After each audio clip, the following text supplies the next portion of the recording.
All right, so I'm here with Dr. Megan Hart on behalf of the UMKC Innovation Center's Technology Venture Studio and the Whiteboard to Boardroom program, where we work with 22 partner institutions to bring technological innovations to the world out of the labs. And Dr. Hart is an assistant professor at the UMKC School of Computing and Engineering with expertise in all kinds of interesting stuff that we get the chance to dig into today. Dr. Hart, thanks for joining me. Thank you for having me. I'm really excited to be here. I'm glad. You are, your list of research and expertise areas was exciting to dig into. Expansive clay soils, permeable reactive materials. And the further I went down the list, the longer those words got and the harder it was to understand. So I would love to hear first from you. Give us a little background on your research and what you're most excited about right now. Sure. My area of expertise is formed because I used to be in industry and then I was also a regulator before coming into academia. So academia is a second career for me. And so I go about my research using the idea is, will this get permitted and will this actually be implemented? And the more I get into those areas, the more applied I get, and then the more applied applications come out of my lab. My lab focuses on water quality and soil quality. And that really means, are there contaminants in it? Can we use it for certain applications? And if we can't, what are the things that are keeping us from doing it and how can we fix them? So I really like fixing things. I'm an engineer. We like to fix things as most of us do, and that's why we come into engineering. The thing that I'm really, really good at fixing is water and soil. Right now, what I'm focusing on are emerging contaminants of concern. So I am dealing with PFAS or AFFF, which is aqueous film forming foams. Really what that is that foam that used to shoot out of your fire extinguisher, and it blanketed all the fire. So it extinguished it really, really quickly. These were developed in the oil and gas industry. Clearly, they would need them for hydrocarbons because they burn so hot and so fast, and then they spread so quickly. So you want to put them out as quickly as fast as possible. And you can't use water on oil and grease, right? It doesn't put it out. So you use other applications, and in this application, it just blankets it and puts it out. Because this was readily available, the Air Force took it and used it. And in doing so, they used it with abandon. So it is in all the water and soil surrounding any Air Force base or most Air Force bases. And all of the precursors or those things that are used to make Teflon are also PFAS. So PFAS are per and polyfluoroalkyl substances. And that big long word just means an organic contaminant that is really, really hard to break down. And because it's really, really hard to break down, that's where it's fun. And that's why I like playing with things like that. So interesting. So what's happening now in this real world context where the Air Force or another place that has these kind of contaminants in the groundwater and the soil, how are people solving this problem currently? And what's the, I guess, inefficiency or insufficiency of that? Oh, well, that's a great, great question. And the reason why is because there is no really good answer. There is no one technology that fits for all applications because some applications have surface water, or they have landfill leachate that needs to be cleaned, or they have biosolids from wastewater that needs to be cleaned. There's air that has to be cleaned, or stacks that have to be cleaned as they're incinerating other things. The thing is, PFAS is ubiquitous. It's in everything we own. So if it's stain repellent, if it was oil repellent, all of those things made PFAS an excellent application So it was a lot of coatings, so all the Teflon, all your Scotch Guard, all that. So it's everywhere in some measurable concentration. The reason why normal things don't work, so granular activated carbon ion exchange, they will remove it, but they don't destroy it. So what you do is you take it, you highly concentrate it in those systems, and then in highly concentrating it, you're creating another waste, which goes into the landfill. And then the landfill gets treated, which goes into the wastewater treatment plant. And then from the wastewater treatment plant, it goes into the drinking water sources where we drink it and consume it. It is bioaccumulative. That means if your fish ate it and you're eating the fish, you're also eating it. So PFAS is just one of those things that is really, really hard to clean because carbon and fluorine really, really like each other. And it's really, really hard to break that bond. So they're inseparable until you do something drastic. And that's the fun stuff, right? You got to do something out of the ordinary to fix it. All right, that's a great segue. So dig in, you've got a lab and you're working on this, what sounds like a really complex problem. What's the technology that's coming forth that you're able to kind of uniquely apply to this scenario? So I have created a new media, and the media fixates a photocatalyst within it. So it's a porous media. So think of the perlite that comes in the soil bags at Lowe's.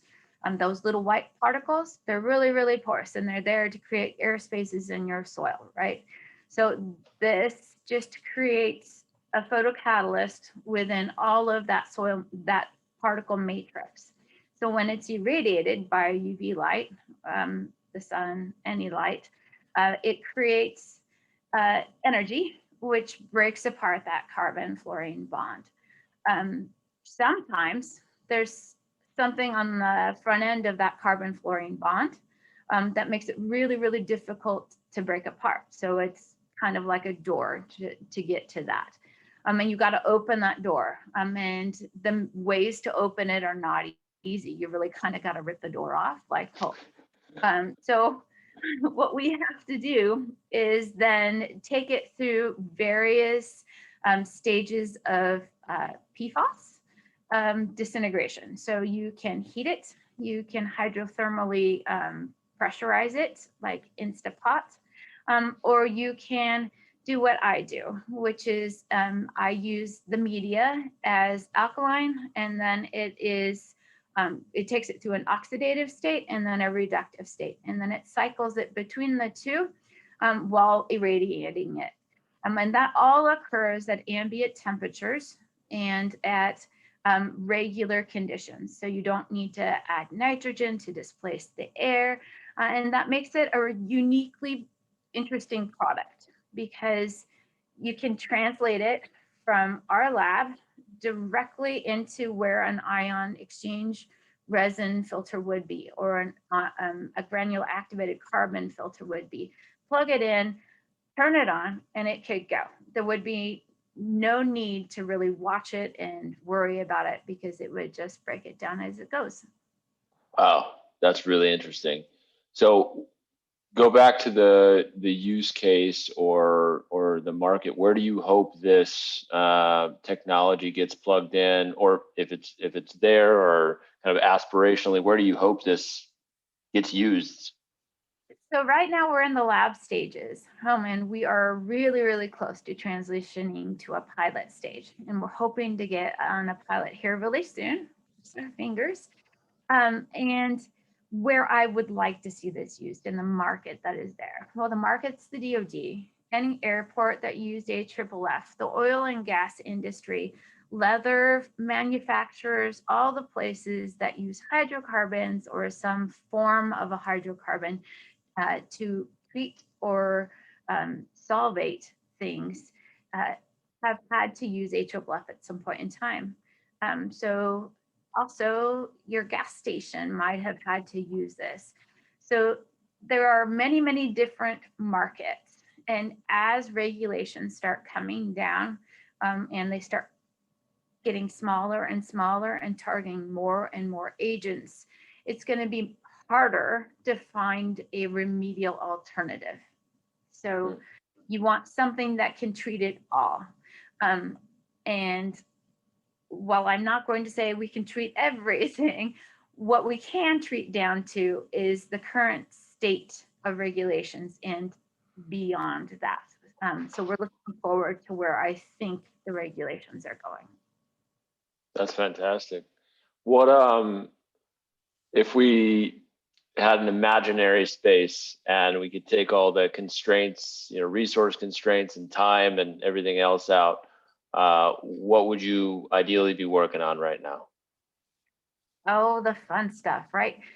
So what I always ask everybody for their waste byproducts or their waste sources. Challenge me, right? Bring it, because I want to fix it. So I have landfill leachates in my lab right now, and they're just sitting on the stock waiting to happen because they have 1,4-dioxane in them. And that's really, really difficult to break down. You can degrade it, but you can't really destroy it with current technologies. So that is an area that I'm going after. There's tetrachloroethylene, TCE, PCE, those types of organics, anything that has a co-contaminant. So it's got PFAS and it's got 1,4-dioxane. I really like that. The other thing that I really like doing is taking a waste from an industry or a partner and then making it a product for them. So something that they can get paid coming and going on. Or really it's more finding an area for that to be reused so it's no longer a waste and just sitting there. And for me, that's the benefit. I get to help them as well as the rest of the world. Waste to values, exceptionally interesting right now, all these different spaces. I think that's really, really cool. Is there anything else that is a kind of brief interview? Is there anything else you'd love to kind of call attention to? Well, Kansas City has a great area of engineers. We have water quality experts at UMKC. We have the experts that you need in our department to assist you. So whether it's from me, water quality experts, to someone who needs to train someone to use a UAV or to create a knee joint or to go about fixing slip and falls near hospitals, we have the experts for you and we can help you. So please feel free to reach out if you have a waste. I would love to hear about it. And I think that's really, we want to focus on the fun areas, but our department really just wants to be here to help you. That's fantastic. Thank you.